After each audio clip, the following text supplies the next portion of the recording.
Hello everyone, कैसे हैं आप सब। तो आज की इस क्लास में आप सबके लिए क्लास 12th होम साइंस का top most 50 important question series का और एक शानदार क्लास लेकर आ चुका हूं। इससे पहले हम लोगों ने 3 क्लास कंप्लीट कर चुका है और आज का ये क्लास हमारा इस सीरीज का चौथा क्लास है, जिसमें मैं आपको होम साइंस का टॉप 50 क्वेश्चन कंप्लीट कराऊंगा। और जितने भी क्वेश्चन कंप्लीट कराऊंगा आपको यहीं से एग्जाम में क्वेश्चन आएगा, इससे बाहर बिल्कुल भी नहीं आएगा। इसलिए आप लोग को इस पूरे सीरीज में बने रहना है। क्लास अच्छी लगे तो आपको लाइक कर देना, अपने दोस्तों में आपको शेयर कर देना है। अगर आपने इससे पिछली वाली क्लासेस को नहीं किया है तो मैंने लिंक डिस्क्रिप्शन में डाल दिया, आपको लिंक को क्लिक करके देख लेना है। क्योंकि मैं इस सीरीज में जितने भी क्वेश्चन कंप्लीट कराऊंगा आपका जितना भी सारा बुक का क्वेश्चन है वो सारा सॉल्व हो जाएगा। इसलिए आप लोग इस सीरीज को पूरा जरूर से देखिएगा और क्लास अच्छी लगे तो लाइक जरूर से कर दीजिएगा। और अभी तक सब्सक्राइब नहीं किया तो आपको सब्सक्राइब करना बिल्कुल भी नहीं भूलना है, क्योंकि एग्जाम से पहले पहले मैं जितनी भी क्लासेस लेके आने वाला हूँ आपको एग्जाम में यहीं से क्वेश्चन आएगा, इससे बाहर बिल्कुल भी नहीं आएगा। चलिए बिना टाइम को वेस्ट किए हम लोग क्वेश्चन की ओर चलेंगे। अगर आपको आंसर पता होगा तो साथ साथ में कमेंट बॉक्स में आंसर देते जाना है कौन सा ऑप्शन राइट है। जी हाँ, तो फर्स्ट क्वेश्चन स्क्रीन पे आ चुका है, तो आपको यहाँ पे करेक्ट आंसर बताना है कौन सा ऑप्शन करेक्ट होगा। बोला जा रहा है कि बैक्टीरिया पर्यावरण के कितने तापक्रम पर निष्क्रिय होता है, यानी जो बैक्टीरिया है वो कितने ताप पर क्या हो जाता है, निष्क्रिय यानी इनएक्टिव हो जाता है। तो यहाँ पे आप सबने बिल्कुल सही आंसर दिया, यानी 0 डिग्री सेल्सियस, यानी ऑप्शन नंबर ए बिल्कुल करेक्ट हो जाएगा। चलिए अब बढ़ेंगे हम लोग नेक्स्ट क्वेश्चन, क्वेश्चन नंबर 2 की ओर। और आपको आंसर बताया तो आपको आंसर देने में बिल्कुल भी देरी नहीं करना है। तो यहाँ पे 2 भी स्क्रीन पे आ चुका है। बोला जा रहा है कि टाइफाइड एवं हैजा बीमारियां किसके संदूषण से होती है। तो किसके संदूषण से टाइफाइड और हैजा बीमारियां होती है, आप सबको राइट आंसर बताने हैं। और जैसा कि देख पा रहे होंगे जो क्वेश्चन है आपका बिहार बोर्ड 2018 और 2020 में पूछा जा चुका है, काफी इंपोर्टेंट क्वेश्चन है। यहाँ पे 2 का ऑप्शन नंबर सी बिल्कुल करेक्ट हो जाएगा, नहीं उपयुक्त दोनों, यानी जल और भोजन के संदूषण से होती है। चलिए अब देखेंगे हम लोग नेक्स्ट क्वेश्चन, क्वेश्चन नंबर 3 को। यहाँ पे 3 भी स्क्रीन पे आ चुका है। बोला जा रहा है कि परस्व प्रांत अवधि गंभीर है, तो किसके लिए गंभीर है परस्व प्रांत अवधि। यहाँ पे आप सबको राइट आंसर बताने हैं। बिल्कुल आप सबने सही आंसर दिया है, यानी दोनों के लिए, माता के लिए भी और बच्चों के लिए भी ये क्या है, काफी गंभीर है। चलिए अब देखेंगे इसी तरह नेक्स्ट क्वेश्चन, क्वेश्चन नंबर 4 को। यहाँ पे 4 भी आ चुका है। बोला जा रहा है कि इनमें से कौन परस्व प्रांत अवधि में माँ की प्रत्यक्ष देखभाल नहीं है। कौन सी यहाँ पे प्रत्यक्ष देखभाल नहीं है, कौन सी अवधि में, प्रसव प्रांत अवधि में। तो बिल्कुल यहाँ पे जो 4 का राइट आंसर हो जाएगा, यानी कि ऑप्शन नंबर ए स्तनपान, ये बिल्कुल भी देखभाल नहीं है। चलिए अब देखेंगे हम लोग नेक्स्ट क्वेश्चन, क्वेश्चन नंबर 5 को। जी हाँ, 5 भी आ चुका है। बोला जा रहा है कि इनमें से कौन शुरू के कुछ दिनों में बच्चे की देखभाल के अंतर्गत आता है। तो यहाँ पे कौन कुछ दिनों में बच्चे की देखभाल के अंतर्गत आता है, तो बिल्कुल यहाँ पे जो राइट आंसर हो जाएगा ऑप्शन नंबर डी, यानी उपयुक्त सभी, यानी बच्चे को गर्म रखना, उसके बाद यहाँ पे क्या है, गर्भनाल की देखभाल करना, उसके बाद सिर्फ माँ का दूध देना, ये तीनों क्या है, ये देखभाल के अंतर्गत आता है। चलिए अब देखेंगे हम लोग नेक्स्ट क्वेश्चन, क्वेश्चन नंबर 6 को। जी हाँ, 6 आ चुका है। बोला जा रहा है कि एक नवजात के लिए 24 घंटे के अंदर दिया जाने वाला कौन सा टीका नहीं है। तो इनमें से कौन सा टीका नहीं है जो 24 घंटे के अंदर दिया जाता है। तो यहाँ पे आपको बोला है कि नहीं बोला है, इसलिए जो करेक्ट आंसर हो जाएगा आपको ऑप्शन नंबर बी, यानी ओपीवी, यानी ओरल पोलियो वैक्सीन, ये 24 घंटे के अंतर्गत नहीं दिया था। बाकी बीसीजी, उसके बाद डीटीपी और हेपेटाइटिस बी, यानी 24 घंटे के अंदर ही बच्चे को दिया जाता है। चलिए अब देख लेंगे हम लोग नेक्स्ट क्वेश्चन, क्वेश्चन नंबर 7 को। जी हाँ, 7 आ चुका। बोला जा रहा है कि अंड ग्रंथि कहा जाता है। तो किसको अंड ग्रंथि कहा जाता है, फटाफट से आप लोग राइट आंसर बताइए। बिल्कुल सबने यहाँ पे आंसर दिया है ऑप्शन नंबर डी, यानी अधिवृषण को। चलिए अब देखेंगे हम लोग नेक्स्ट क्वेश्चन, क्वेश्चन नंबर 8 को। जी हाँ, 8 भी आ चुका है स्क्रीन पे। बोला जा रहा है कि निजी स्वच्छता के अभाव में निम्न में से कौन सी बीमारी होती है। तो वो कौन सी बीमारी है जो निजी स्वच्छता, यानी अपने आप में अगर स्वच्छता नहीं रहेंगे वो आपको हो जाएगी। यहाँ पे 8 में ऑप्शन नंबर करेक्ट हो जाएगा ए, यानी डायरिया। चलिए अब देखेंगे हम लोग नेक्स्ट क्वेश्चन, क्वेश्चन नंबर 9 को। बोला जा रहा है कि शौचालय निर्माण करने का सबसे महत्वपूर्ण उद्देश्य क्या है। तो कौन सा सबसे महत्वपूर्ण उद्देश्य है शौचालय निर्माण करने का। तो यहाँ पे 9 में ऑप्शन नंबर सी करेक्ट हो जाएगा, यानी मल मूत्र से मानव संपर्क को रोकना। चलिए अब देखेंगे हम लोग नेक्स्ट क्वेश्चन, क्वेश्चन नंबर 10 को। बोला जा रहा है कि इनमें से कौन बीमारी वायु प्रदूषण से होता है। वो कौन सी बीमारी है जो वायु प्रदूषण के कारण होता है। यहाँ पे 10 में ऑप्शन नंबर बी करेक्ट हो जाएगा, नहीं अस्थमा, जी हाँ, जिसको हम लोग क्या बोलते हैं, दम्मा की बीमारी। चलिए अब देखेंगे हम लोग नेक्स्ट क्वेश्चन, क्वेश्चन नंबर 11 को। यहाँ पे 11 आ चुका है। बोला जा रहा है कि गोल कृमि, यानी जो राउंड वर्म है, वो किसके कारण होता है, ये जो बीमारी है वो किसके कारण होता है, वो आप सबको राइट आंसर बताने हैं। यहाँ पे 11 में ऑप्शन नंबर ए, यानी मिट्टी, बिल्कुल करेक्ट हो जाएगा। चलिए अब देखेंगे हम लोग नेक्स्ट क्वेश्चन, क्वेश्चन नंबर 12 को। बोला जा रहा है कि गर्भावस्था का लक्षण है। तो इनमें से कौन सा लक्षण गर्भावस्था का लक्षण है, आप सबको राइट आंसर बताने हैं। बिल्कुल ऑप्शन नंबर डी करेक्ट हो जाएगा, नहीं इनमें से सभी, यानी प्रातःकाल जी मिचलाना, उसके बाद बार बार मूत्र त्याग होना, उसके बाद माहवारी का बंद होना, ये तीनों क्या है, गर्भावस्था के लक्षण है। चलिए अब पढ़ेंगे हम लोग नेक्स्ट क्वेश्चन, क्वेश्चन नंबर 13 की ओर। आज का क्वेश्चन बोला जा रहा है कि जन्म के समय स्वस्थ नवजात शिशु का वजन होता है, तो कितना उसका वजन होता है जब बच्चे की पैदाइश होती है? तो यहाँ पे 13 में जो राइट आंसर हो जाएगा यानी ऑप्शन नंबर ए, यानी 2 से 2.5 किलो के बीच में। चलिए आप देखेंगे हम लोग नेक्स्ट क्वेश्चन, क्वेश्चन नंबर 14 को। जी हाँ, 14 को देखिए क्या बोला जा रहा है और करेक्ट आंसर बताने की कोशिश कीजिए कौन सा ऑप्शन राइट होगा। बोला जा रहा है कि निर्जलीकरण होने पर बच्चों को क्या पिलाया जाता है? तो बच्चों को क्या पिलाया जाता है जब बच्चों में क्या होती है? निर्जलीकरण। तो 14 का right answer option number A हो जाएगा, नहीं ORS का घोल। चलिए अब देखेंगे हम लोग नेक्स्ट क्वेश्चन, क्वेश्चन नंबर 15 को। बोला जा रहा है कि आहार आयोजन का महत्व है, तो किसके लिए आहार आयोजन का महत्व है? आप सबको राइट आंसर बताने हैं। बिल्कुल यहाँ पे 15 में ऑप्शन नंबर ए यानी परिवार के लिए करेक्ट हो जाएगा। चलिए अब बढ़ते हैं हम लोग नेक्स्ट क्वेश्चन, क्वेश्चन नंबर 16 की ओर। बोला जा रहा है कि इनमें से कौन आहार संरक्षण विधि है?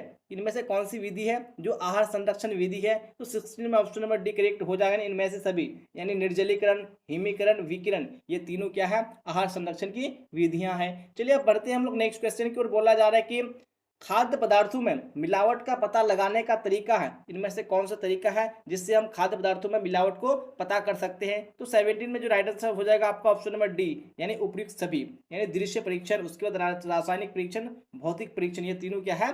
परीक्षण की विधियां हैं। चलिए अब देख लेते हैं हम लोग नेक्स्ट क्वेश्चन, क्वेश्चन नंबर 18 को। बोला जा रहा है कि शीघ्र नष्ट होने वाला खाद्य पदार्थ है, इनमें से कौन सा खाद्य पदार्थ है जो जल्द ही नष्ट हो जाता है? तो 18 में ऑप्शन नंबर यानी दूध बिल्कुल करेक्ट हो जाएगा।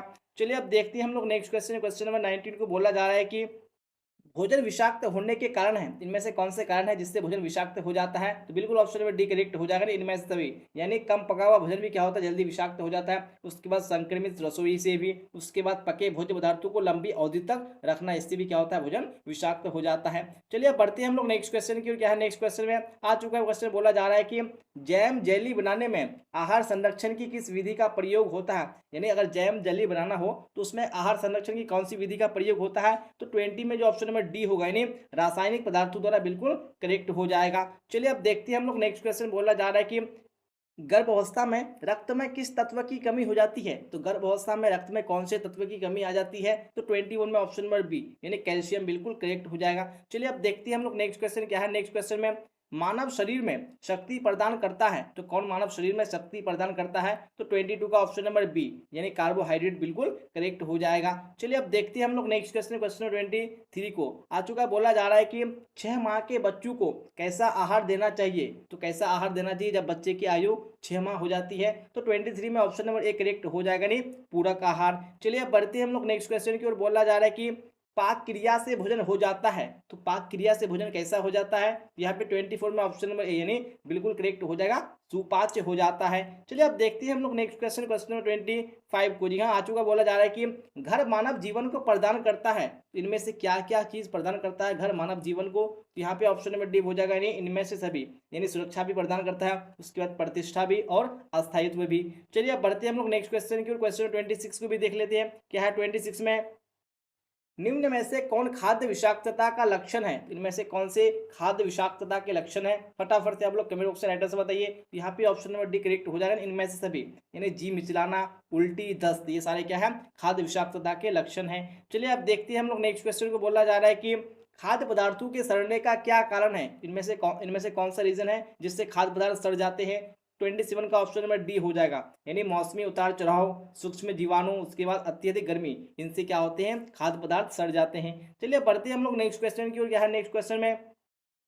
कुपोषण का कारण नहीं है, तो इनमें से कौन से रीजन कुपोषण के नहीं है वो आप सबको बताने हैं? तो 28 में ऑप्शन नंबर डी, यानी स्वच्छ एवं स्वस्थ पौष्टिक भोजन, इससे कुपोषण नहीं होता, इसलिए कारण बिल्कुल भी नहीं है। चलिए पढ़ेंगे हम लोग नेक्स्ट क्वेश्चन की ओर। क्या बोला था नेक्स्ट क्वेश्चन में? लार में रहता है, तो हमारे लार में क्या चीज मौजूद रहता है वो आप सबको बताने हैं। तो 29 में ऑप्शन नंबर बी, यानी टाइलिन, बिल्कुल करेक्ट हो जाएगा। चलिए अब देखते हैं हम लोग नेक्स्ट क्वेश्चन। क्या है नेक्स्ट क्वेश्चन में? खेसारी दाल खाने से हो जाता है। जी हाँ, अगर अत्यधिक आप लोग खेसारी दाल का सेवन करेंगे इससे क्या हो सकता है? 30 में जो ऑप्शन नंबर बी होगा, यानी पैरों में लकवा, बिल्कुल करेक्ट हो जाएगा। चलिए अब देखते हैं हम लोग नेक्स्ट क्वेश्चन, यानी क्वेश्चन 31 की ओर। बोला जा रहा है कि सबसे शुद्ध जल होता है, तो कौन सा जल सबसे शुद्ध होता है? तो आप सबको पता होना चाहिए कि जो वर्षा का जल होता है ये सबसे अधिक क्या होता है? शुद्ध होता है। चलिए अब देखेंगे हम लोग नेक्स्ट क्वेश्चन, क्वेश्चन नंबर 32 को। जी हाँ, तो आ चुका है स्क्रीन में। बोला जा रहा है कि भारत की स्वास्थ्य समस्या क्या है? तो इनमें से कौन सी भारत की स्वास्थ्य समस्या है? तो यहाँ पे बिल्कुल ऑप्शन नंबर डी हो जाए, इनमें से सभी, यानी संक्रामक रोग की समस्या, बढ़ती जनसंख्या की समस्या, उसके बाद पोषण की समस्या, ये सारे क्या है? भारत की स्वास्थ्य समस्या हैं। चलिए अब देखते हैं हम लोग नेक्स्ट क्वेश्चन क्या है। नेक्स्ट क्वेश्चन में धात्री अवस्था में कितनी अतिरिक्त कैलोरी की आवश्यकता होती है? धात्री अवस्था किस अवस्था को बोलते हैं? यानी स्तनपान कराने की अवस्था को बोलते हैं। तो इसमें कितनी अतिरिक्त कैलोरी की आवश्यकता होती है? यहाँ पे 33 में ऑप्शन नंबर सी यानी 700 कैलोरी बिल्कुल करेक्ट हो जाएगा। चलिए अब देखेंगे हम लोग नेक्स्ट क्वेश्चन क्या है। नेक्स्ट क्वेश्चन में गर्भवती स्त्री को कितनी कैलोरी की आवश्यकता होती है? तो कितनी कैलोरी की आवश्यकता होती है जो स्त्री गर्भवती होती है? तो 34 में जो ऑप्शन नंबर सी होगा, यानी 2200 से 2800 कैलोरी प्रतिदिन। चलिए अब देखते हैं हम लोग नेक्स्ट क्वेश्चन क्या है। नेक्स्ट क्वेश्चन में रेफ्रिजरेटर का प्रयोग होता है, यानी जो फ्रिज है इसका प्रयोग किसके लिए होता है? तो यानी ऑप्शन नंबर ए हो जाएगा प्रशीतन में, बिल्कुल करेक्ट हो जाएगा। चलिए अब देखते हैं हम लोग नेक्स्ट क्वेश्चन को। बोला जा रहा है कि पाचन, अवशोषण एवं चयापचय में जल किस स्रोत से मदद करता है? यानी इन सभी क्रियाओं के लिए जल कहाँ से मिलता है वो आप सबको बताने हैं। 36 में जो ऑप्शन नंबर यहाँ पे डी होगा, यानी इनमें से सभी बिल्कुल करेक्ट हो जाएगा, क्योंकि लाल ग्रंथियों से निकला जल ये भी काम मदद करता है। उसके बाद ऊपर से पिया गया जल जो हम लोग पीते हैं, उसके बाद भोज्य पदार्थों से निकला जल, ये तीनों जल क्या करता है? इन क्रियाओं में मदद करता है। चलिए अब देखेंगे हम लोग नेक्स्ट क्वेश्चन। क्वेश्चन 37 को बोला जा रहा है कि अपमिश्रण के उदाहरण हैं, इनमें से कौन अपमिश्रण के उदाहरण है? 37 का ऑप्शन नंबर डी हो जाए, इनमें से सभी। चलिए अब देखते हैं हम लोग नेक्स्ट क्वेश्चन यानी क्वेश्चन 38 को। 38 आ चुका है। बोला जा रहा है कि निम्न में से कौन पौधे का खाने योग्य भाग है? तो कौन से भाग है जिस यानी पौधे का जिसको हम लोग खा सकते हैं? तो यहाँ पे राइट आंसर हो जाएगा ऑप्शन नंबर डी, यानी इनमें सभी, यानी बीज भी खा सकते हैं, पत्ते भी और फूल भी। चलिए अब देखते हैं हम लोग नेक्स्ट क्वेश्चन क्या है। नेक्स्ट क्वेश्चन में नगरों में पानी प्राप्त करने का स्रोत है, इनमें से कौन सा स्रोत है जिससे नगरों में पानी प्राप्त किया जाता है? तो 39 का ऑप्शन नंबर बी यानी वाटर वर्क्स बिल्कुल करेक्ट हो जाएगा। चलिए अब बढ़ते हैं हम लोग नेक्स्ट क्वेश्चन की ओर। बोला जा रहा है कि भोजन को छूने से पूर्व एवं पश्चात हाथ धोने चाहिए, किस चीज से हाथ धोने चाहिए? तो 40 का जो ऑप्शन नंबर सी होगा, यानी साबुन से बिल्कुल करेक्ट हो जाएगा। चलिए अब देखते हैं हम लोग नेक्स्ट क्वेश्चन को क्या है। नेक्स्ट क्वेश्चन में राष्ट्रीय पोषण संस्थान की स्थापना कब तथा कहाँ हुई? तो कहाँ पर हुई थी और कब हुई थी राष्ट्रीय पोषण संस्थान की स्थापना? यहाँ पे 41 का जो ऑप्शन नंबर यहाँ पे करेक्ट हो जाएगा बी, यानी 1959 ईस्वी में हैदराबाद में। चलिए अब देख लेते हैं हम लोग नेक्स्ट क्वेश्चन को क्या है। नेक्स्ट क्वेश्चन में अत्यधिक श्रम करने वाले को प्रति घंटे निम्नलिखित कैलोरी की आवश्यकता पड़ती है, यानी जो अत्यधिक श्रम करते हैं उनको प्रति घंटे कितने कैलोरी की आवश्यकता पड़ती है? तो 42 का जो ऑप्शन नंबर सी होगा, यानी 150 से 300 कैलोरी बिल्कुल करेक्ट हो जाएगा। ये क्या है? प्रति घंटे की कैलोरी है। चलिए अब देखते हैं हम लोग नेक्स्ट क्वेश्चन को क्या बोला जा रहा है। नरम जल में किसकी मात्रा कम होती है? तो जो नरम जल होता है, जो सॉफ्ट वाटर होता है, उसमें किसकी मात्रा कम होती है? तो यहाँ पे जो ऑप्शन नंबर ए होगा यानी नमक बिल्कुल करेक्ट हो जाएगा। चलिए बढ़ेंगे हम लोग नेक्स्ट क्वेश्चन यानी क्वेश्चन 44 की ओर। बोला जा रहा है कि भोजन दूषित नहीं होते हैं, तो किस चीज से भोजन दूषित नहीं होते हैं? तो 44 का जो ऑप्शन नंबर यहाँ पे होगा डी, यानी भोजन तैयार करने में स्वच्छता द्वारा बिल्कुल भी भोजन दूषित नहीं होता है। चलिए अब बढ़ते हैं हम लोग नेक्स्ट क्वेश्चन के। बोला जा रहा है कि खाद्य और कृषि संगठन यानी FAO की स्थापना की गई, तो कब की गई थी खाद्य और कृषि संगठन की स्थापना? तो 45 का ऑप्शन नंबर ए, यानी 1945 ईस्वी में।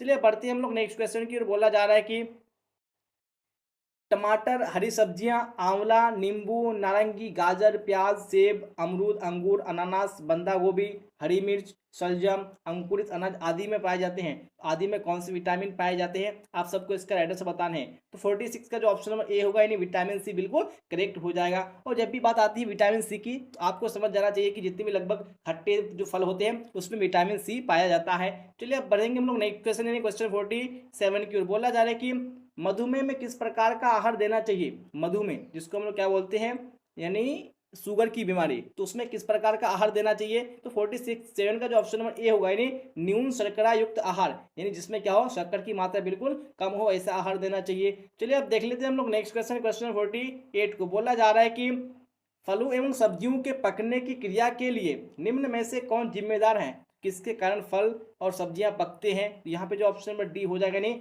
एंजाइम। चलिए बढ़ेंगे हम लोग नेक्स्ट क्वेश्चन, क्वेश्चन 49 की ओर। आ चुका है स्क्रीन पे क्वेश्चन। बोला जा रहा है कि निम्न में से कौन परिरक्षक पदार्थों के रूप में इस्तेमाल किए जाते हैं? तो वो कौन से हैं जो परिरक्षक पदार्थों के रूप में इस्तेमाल किए जाते हैं? तो ऑप्शन नंबर डी हो जाएगा नहीं उपयुक्त सभी, यानी चीनी भी इस्तेमाल किया जाता है, नमक भी और सिरका भी। चलिए बढ़ते हैं हम लोग नेक्स्ट क्वेश्चन, क्वेश्चन 50 की ओर, जो कि आज की टॉप 50 क्वेश्चन सीरीज का आखिरी क्वेश्चन है। बोला जा रहा है कि नींबू में कौन सा विटामिन प्रचुर मात्रा में पाया जाता है? मैंने आप सबको पहले ही बता दिया था कि जब भी खट्टे फल की बात होती है तो वहाँ पे आपको क्या लगाने हैं? विटामिन सी लगाने हैं। इसलिए जो ऑप्शन में यहाँ पे होगा क्या होगा? बी करेक्ट हो जाएगा। जी हाँ, तो इसी क्वेश्चन के साथ हम लोगों ने आज की इस क्लास में टॉप मोस्ट 50 इंपोर्टेंट क्वेश्चन को कंप्लीट कर चुका है। और आज का ये जो क्लास था, इस सीरीज का ये चौथा क्लास था। इससे पहले 3 क्लास हो चुका है, आपने नहीं देखा तो मैंने लिंक डिस्क्रिप्शन में डाल दिया, आपको लिंक को क्लिक करके जरूर से देख लेना है। और जैसा कि मैंने बताया कि आप लोग इस पूरे सीरीज को देख लेते हैं तो आपका बुक का सारा क्वेश्चन सॉल्व हो जाएगा और आपको एग्जाम में यहीं से क्वेश्चन आएगा, इससे बाहर बिल्कुल भी नहीं आएगा। और कुछ दिनों से आपकी क्लास नहीं हो पा रही थी किसी कारण से, तो आपसे आपकी जो क्लास होगी वो रेगुलर होगी, इसलिए आप लोग अपडेट रहिएगा। और सब्सक्राइब नहीं किए तो सब्सक्राइब जरूर से कर लीजिए ताकि आप लोग टाइम पे क्लास में अटेंड हो पाए। तो यहाँ तक बने रहने के लिए आप सबका धन्यवाद। फिर मिलते हैं हम लोग अगली क्लास में। Till then bye bye, tata, see you on the next class.